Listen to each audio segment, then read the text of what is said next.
absolutely equitable.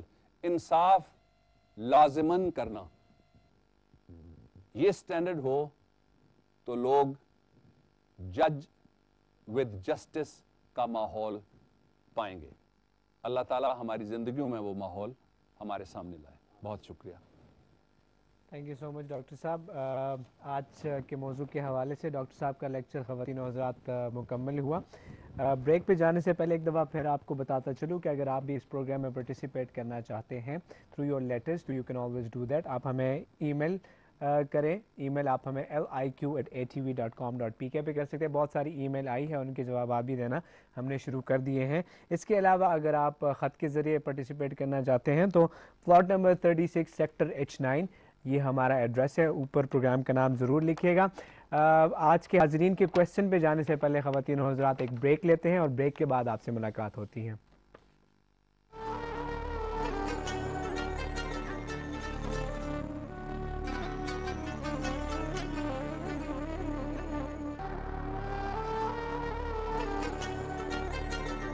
جی السلام علیکم خواتین و حضرات. ونس اگین سلام ہمیشہ کرنا چاہیے, اس سے برکت آتی ہے اور دوسرے پہ سلامتی بھیجنا چاہیے. ہمارے اسلام میں ہمیں کہا گیا ہے. خواتین و حضرات حاضرین کے سوالات پہ چلتے ہیں اور ہمارے حاضرین جی آپ سوال کرنا چاہتے ہیں. ڈاکٹر صاحب آج عدالتی نظام پر عام آدمی کا اعتبار کیوں نہیں؟ غریب آدمی عدالتوں میں دھکے کھاتے پھرتے ہیں اور ملک میں صحیح قانون کیوں نہیں بنتے؟ آپ نے بھائی تین باتیں کی ہیں. پہلا یہ ہے کہ عدالتی نظام پہ عام آدمی کا اعتماد کیوں نہیں ہے. عام آدمی ہو یا خاص آدمی ہو, جو سائل بن کے جاتا ہے, سوالی بن کے جاتا ہے, ضرورت مند بن کے جاتا ہے, مظلوم بن کے جاتا ہے, مدعی بن کے جاتا ہے, یا متہم جس پہ تہمت لگی ہو ڈیفینڈنٹ بن کے جاتا ہے, تو وہ ماحول ڈھونڈتا ہے جو قرآن حکیم نے بیان کیا ہے. اس لیے لوگوں کو اعتبار نہیں ہے کہ وہاں مختلف پریفرنشل سلوک ہوتے ہیں. جس کے پاس پیسہ ہے وہ اور طرح سے عدالت میں جاتا ہے, اور جس کے پاس کچھ نہیں ہے وہ اور طرح سے بدقسمتی کے ساتھ عدالت میں جاتا ہے. پہلی بات. دوسرا, آپ نے کہا کہ انصاف کیوں نہیں ہوتا. انصاف کے لیے ایک تو آزاد ماحول ہونا بہت ضروری ہے, لوگوں کا شعور ہونا اس کے ساتھ ساتھ وہ بھی بہت ضروری ہے. میں ہمیشہ یہ بات کہتا ہوں کہ صرف عدالتیں انصاف نہیں کر سکتی, وکلا کو بھی انصاف کرنا ہے, پولیس کو بھی انصاف کرنا ہے, مدعی کو بھی انصاف کرنا ہے, ملزم کو بھی انصاف کرنا ہے, اور گواہ کو بھی انصاف کرنا ہے. اس شعور کو اجاگر کرنا بہت ضروری ہے کہ کوئی مدعی جوش میں آ کے, جس کی طرف ابھی میں نے سورہ مائدہ کی ورس پڑھی, ورس نمبر 8 آپ کے سامنے, اور تلاوت کا ترجمہ میں نے آپ کے سامنے رکھا, اور وہ یہ ہے کہ کسی وجہ سے مشتعل ہو کے کبھی تم غلط بات نہ کہنا. تو ہمارے ہاں تو دیکھیں نا, کسی کو للکارے میں لکھواتے ہیں, کسی کو مشورے میں لکھواتے ہیں, اور کسی کو یہ صرف کھڑا تھا, دوسرا جو تھا وہ بیٹھا ہوا تھا, اور تیسرا جو تھا وہ فلاں کر رہا تھا, اور پتہ لگتا ہے سوٹی ایک لگی ہوئی ہے.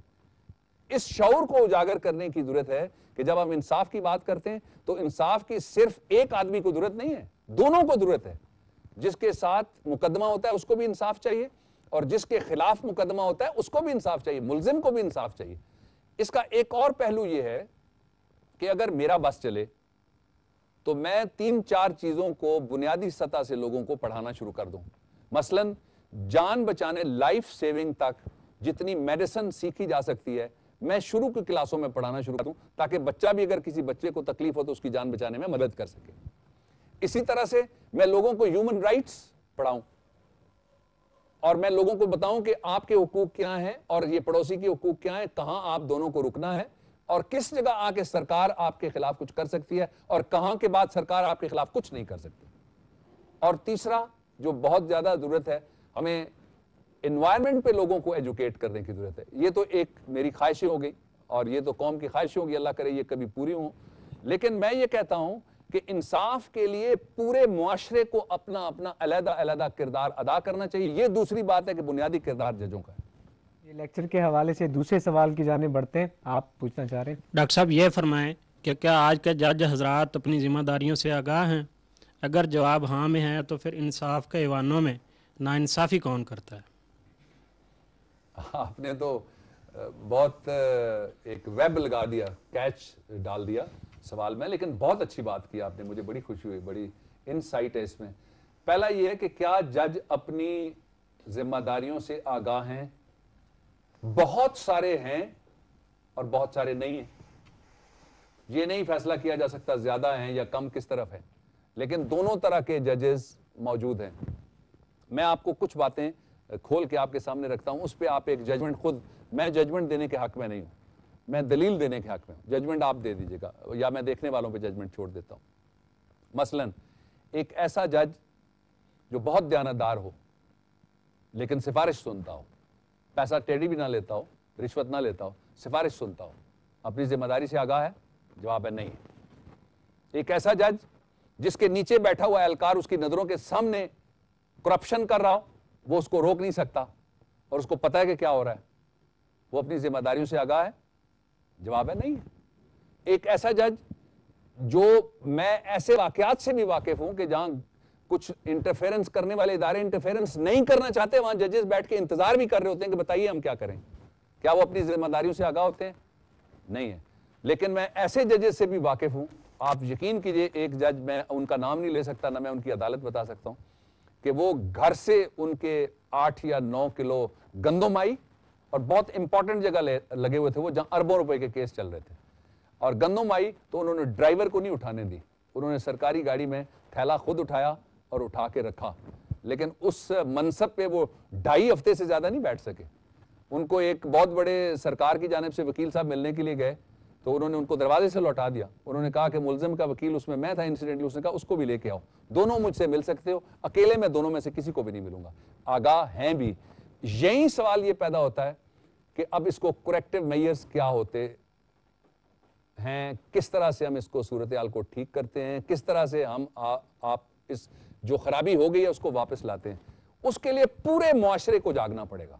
کبھی ایسا نہیں ہو سکا کہ آپ سنگل آؤٹ کر کے ایک طبقے کو کہیں کہ آپ اچھے ہو جائیں. آپ بالکل اپنی ذمہ داری ادا کریں, ہم سارے ذمہ داری ادا نہیں کر رہے. اس کی میں مثال اس طرح سے دیتا ہوں کہ اگر یہاں بیٹھے ہوئے 50 لوگوں میں سے ہر آدمی کچھ نہ کچھ نیچے پھینکنا شروع ہو جائے اور تھوکنا شروع ہو جائے اور خرابی کرنا شروع کر دے, تو ایک آدمی اس مجمع میں سے اٹھ کے وہ اٹھاتے اس کو تو عمر خضر چاہیے کہ وہ خرابی وہ دور کرے. اس لیے سب کو اپنی اپنی ذمہ داری کا احساس کرنا چاہیے. ایک حدیث شریف میں یہ بات آئی ہے کہ انا لے اہل کا علیہ کا حقن و انا لے جسد کا علیہ کا حقن, کہ آپ کے جسد کا, جسم کا بھی آپ کے اوپر حق ہے, اور آپ کے جو اہل ہیں ان کا بھی آپ کے اوپر حق ہے. اہل خانہ ہو گئے, اہل خاندان ہو گئے, اہل محلہ ہو گئے, اہل شہر ہو گئے, اہل قریہ کوچہ وطن ہو گئے. سوالات کا سلسلہ جاری ہے. آپ سوال پوچھنا چاہ رہے ہیں؟ جی سر, میرا سوال یہ ہے کہ ہماری عدالتیں قرآن کی روح کے مطابق فیصلہ کیوں نہیں کرتی؟ کیا وہ اللہ تعالیٰ کے ہاں جواب دہ نہیں ہوں گی آخرت میں؟